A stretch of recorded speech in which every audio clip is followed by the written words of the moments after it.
we were walking in Zurich and like we saw like a dog and I made some comment and Connor just jumps down my throat and is like, you don't like any dogs but golden retrievers. I was like, what are you talking about? Like, yes, do I love my dog? Yes. Are other dogs also lovable and great dogs?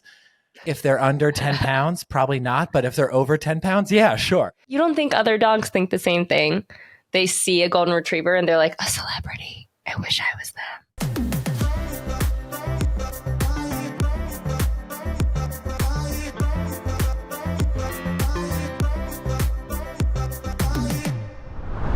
All right. I have a quick question to start off the pod. It's been a little bit, so we haven't been on the mics for quite a while. But I want to know, in your mind, which company has the best branding?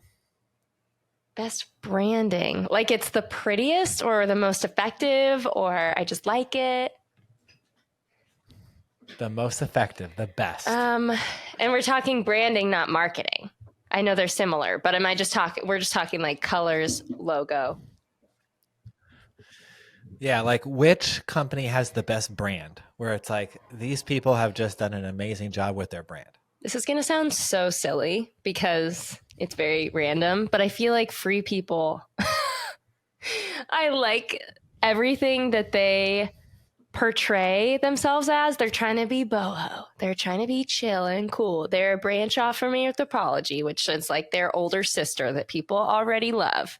I think it's a very on brand. And they don't ever put clothes in their store that aren't on brand. I have two. Number one, I was thinking about this and I was a little bit embarrassed, but I was like, these guys, Liquid Death, they are getting me to pay over $1 for a can of sparkling water. Yeah. That's insane. And it really all goes to brand. They're all over my Publix. They have so much shelf space. And I was like, these guys have done an amazing job with their brand. And then the second one that I would say comes to mind for me is Nike. Nike has stood the test of time. People love wearing Nike. They love wearing Nike shoes. And Nike literally makes the most trash shoes of probably any major shoe brand. And yet they sell millions of pairs of shoes every single day. You just openly trash Nike on the pod. Why you do this? Outback already hates us. Yeah, Outback wrote us and said, we will not be sponsoring you guys. Our blooming onion will not kill people. And we are a respectable establishment. And to that, I say, lies.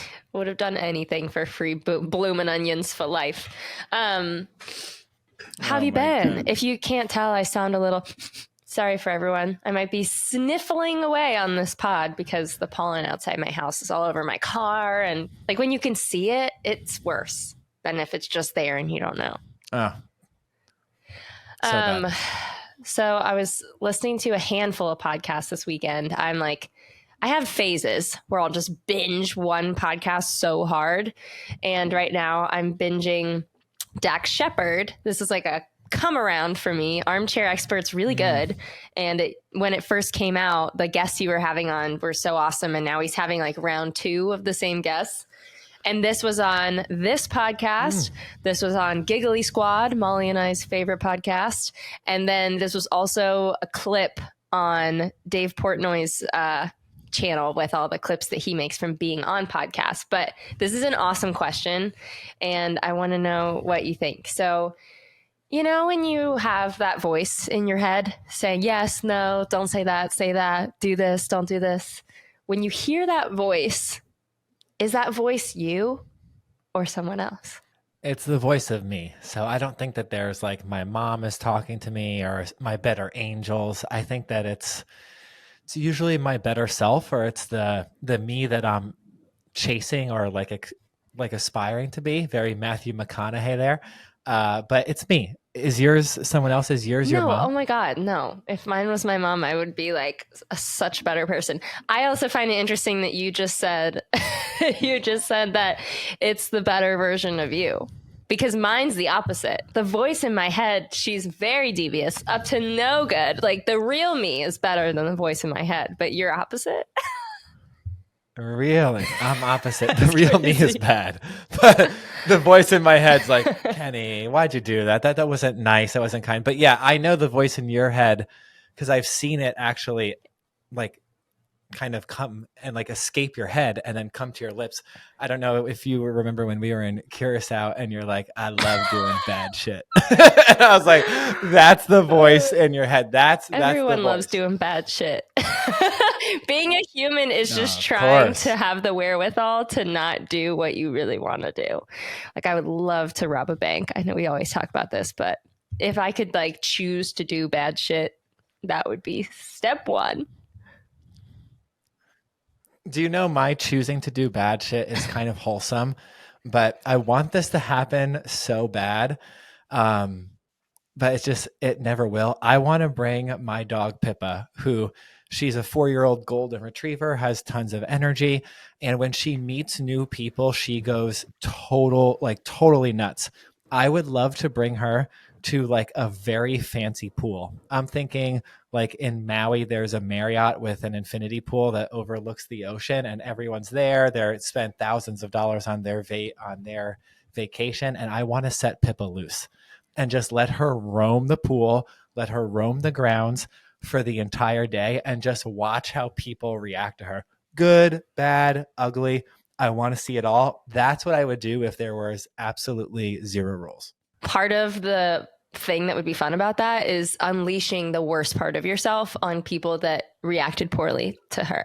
The act is wholesome, like if you but don't like the her, reaction from you, if someone was like, "Ew, get away from me," would be what we need to see. Oh, absolutely. Yeah. If you don't think that she's the most beautiful, majestic, angelic thing, I may or may not you. have lost my shit on Kenny the other day because he was standing so hard behind golden retrievers. I just felt the need to like be the ambassador of all other dog breeds. I took it a little too far. Honestly, you're misrepresenting the story so much. I wasn't doing anything. We were walking in Zurich, right?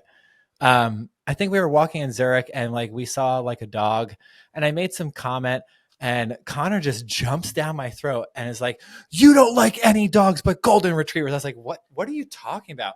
And then you just went in on me. You're nasty. And I was like, what did I do? Like, yes, do I love my dog? Yes. Are other dogs also lovable and great dogs? If they're under 10 pounds, probably not. But if they're over 10 pounds, yeah, sure. They're probably I was like, great. screw you. You don't know anything about being another dog other than a golden. You don't think other dogs think the same thing? They see a golden retriever and they're like, a celebrity. I wish I was them. They probably do.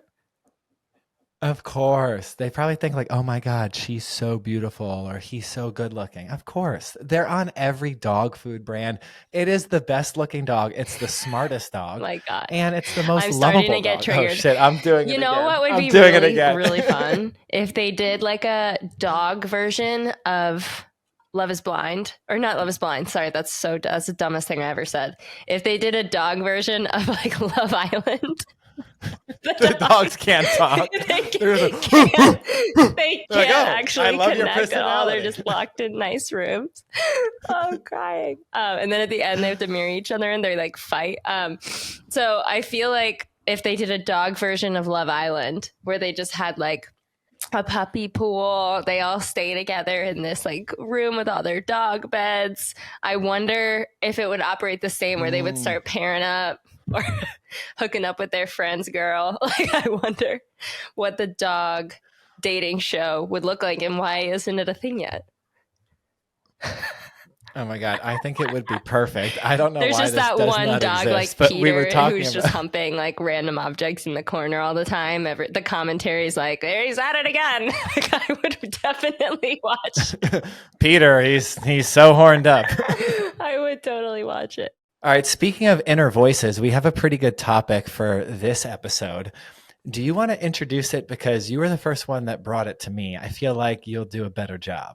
Yeah, so I actually heard from producer Molly. She was telling me that roughly 30% of people, of human beings on this planet, which this makes no sense to me, do not have an inner dialogue. That's insane. I'd like to dive deeper because I'm sure people have really extensive inner dialogue. I'd like to think I'm somewhere in the middle. Like, I wish we could gauge this in some way to know where you land, if your voice is against you or behind you. I'd like to do studies on this internal voice, but it's pretty crazy that 30% of people don't. What does that even mean? When I first heard it, I thought immediately that was just some kind of BS headline that someone posts because they know it's going to get clicks, they know it's going to get shares. But then I traveled. And the more that I think about it, the more I was like, I actually may buy the number. I may buy the number that 3 or 5 out of 10 people do not have an inner voice.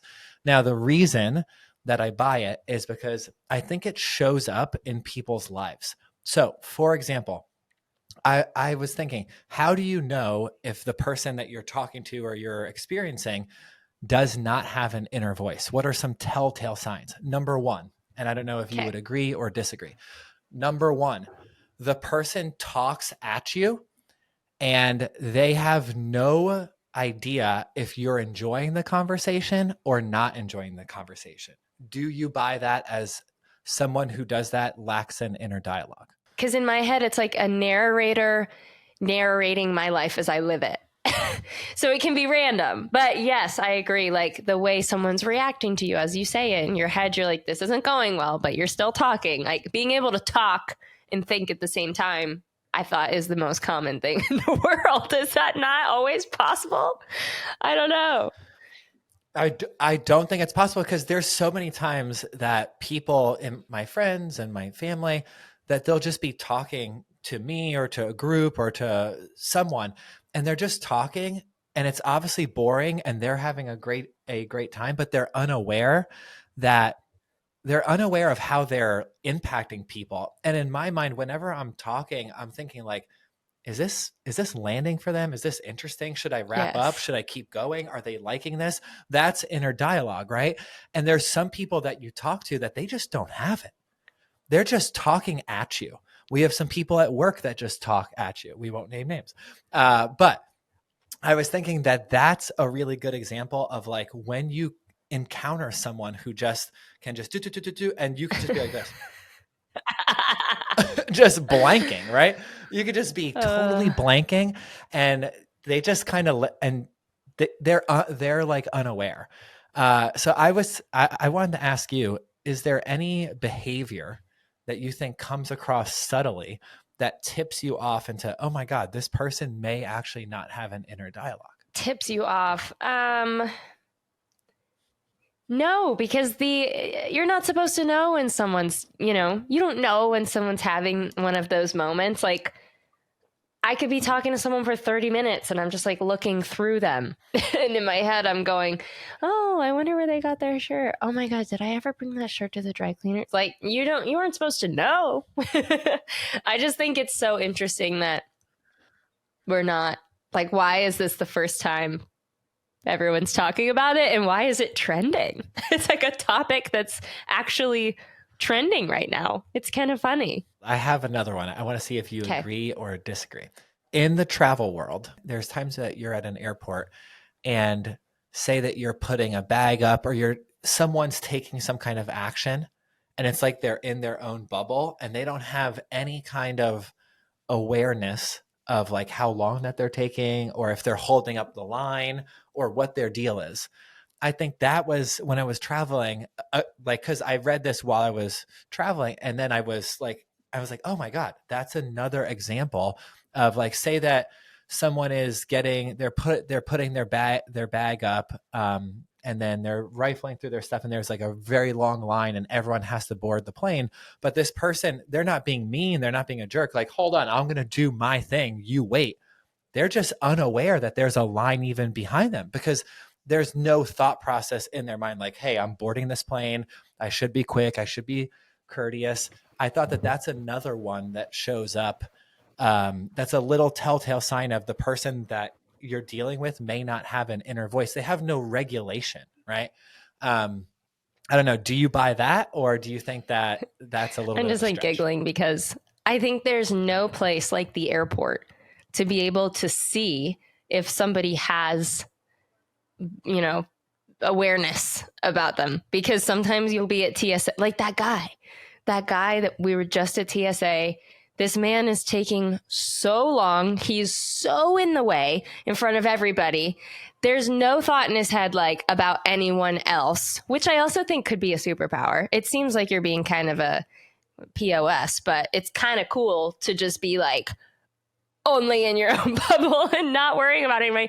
He takes a bin that you put your things in to go through TSA, and he takes his backpack, pulls out about 42 snacks, enough to feed like an entire third grade class, and then just dumps his huge backpack class, a hungry class, all over the place. Chips, Pringles be flying. That's one of those people's where I just feel like, I don't know. And I was watching it, I was giggling, but I wasn't really judging him. I was just like, man, this man, he really doesn't care about anything other than what he's doing. It'd be kind of nice to do something absurd and not worry about what everyone else thinks.